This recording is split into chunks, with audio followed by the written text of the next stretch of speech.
बुंदेले हर बोलों के मुंह हमने सुनी कहानी थी। खूब लड़ी मर्दानी वो तो झांसी वाली रानी थी। नमस्कार दोस्तों, आज मैं आपको एक ऐसी वीर और प्रेरणादायक कहानी सुनाने जा रही हूँ जिसने पूरे भारत के इतिहास को बदल दिया। यह कहानी है झांसी की रानी लक्ष्मीबाई की। एक ऐसी रानी जिसने अंग्रेजों के खिलाफ लड़ते हुए अपने साहस और देशभक्ति से सबको प्रेरित कर दिया। रानी लक्ष्मीबाई का जन्म 19 नवंबर 1828 को वाराणसी में हुआ था। बचपन में उनका नाम मणिकर्णिका था, लेकिन प्यार से उन्हें मनु कहा जाता था। उनके पिता मारूपंत तांबे और माता भागीरथी बाई थी। मनु बचपन से ही बहुत निडर और साहसी थी। उन्हें तलवारबाजी, घुड़सवारी और युद्ध की कलाओं में बहुत रुचि थी। वे आम लड़कियों की तरह नहीं थी, बल्कि बचपन से ही कुछ अलग करने का जज्बा रखती थी। जब मनु बड़ी हुई तो उनका विवाह झांसी के महाराज गंगाधर राव से हुआ। विवाह के बाद उनका नाम लक्ष्मीबाई रखा गया। वे झांसी की रानी बन गईं। रानी बनने के बाद उन्होंने न केवल अपने राज्य की जिम्मेदारियां संभाली, बल्कि जनता के सुख दुख का भी पूरा ध्यान रखा। कुछ समय बाद उन्हें एक पुत्र हुआ, लेकिन दुर्भाग्य से वह जीवित नहीं रहा। यह उसके जीवन का बहुत दुखद समय था। उसके बाद उन्होंने एक बच्चे को गोद लिया, जिसका नाम दामोदर राव रखा गया।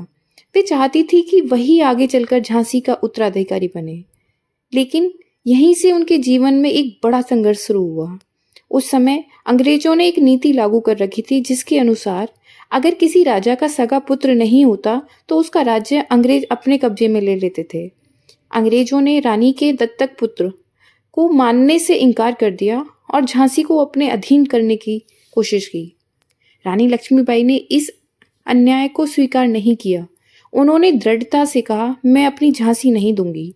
यह सिर्फ एक वाक्य नहीं था, बल्कि उनके आत्मसम्मान और देशभक्ति का प्रतीक था। सन 1857 में भारत में अंग्रेजों के खिलाफ एक बड़ा विद्रोह शुरू हुआ। इस विद्रोह की चिंगारी मेरठ से उठी और धीरे धीरे पूरे उत्तर भारत में फैल गई। झांसी भी इस क्रांति का एक महत्वपूर्ण केंद्र बन गया। रानी लक्ष्मीबाई ने अपनी सेना को संगठित किया और युद्ध के लिए पूरी तैयारी की। उन्होंने महिलाओं को भी युद्ध करने की ट्रेनिंग दी और खुद युद्ध के मैदान में उतर गईं। वे अपने घोड़े बादल पर सवार होकर दुश्मनों का सामना करती थी। उनकी बहादुरी देखकर अंग्रेज भी डर रह जाते थे। रानी ने कई युद्धों में अंग्रेजों को कड़ी टक्कर दी। उन्होंने न केवल झांसी की रक्षा की, बल्कि अपने सहयोगियों के साथ मिलकर अंग्रेजों के खिलाफ रणनीति भी बनाई। तात्या टोपे जैसे वीर योद्धाओं ने भी उनका साथ दिया। एक समय ऐसा भी आया जब रानी ने ग्वालियर पर कब्जा कर लिया, लेकिन अंग्रेजों की सेना बहुत मजबूत थी। उन्होंने फिर से हमला किया और एक भयंकर युद्ध हुआ। 18 जून 1858 का दिन था। रानी लक्ष्मीबाई युद्ध के मैदान में लड़ रही थीं। वे घायल हो गईं, लेकिन उन्होंने हार नहीं मानी। अंत तक बहादुरी से लड़ती रहीं। उन्होंने वीर गति प्राप्त की। उनकी उम्र उस समय बहुत कम थी, लेकिन उनका साहस असीम था। रानी लक्ष्मीबाई का जीवन हमें सिखाता है कि अगर हमारे अंदर हिम्मत, आत्मविश्वास और अपने देश के प्रति प्रेम हो, तो हम किसी भी मुश्किल से सामना कर सकते हैं।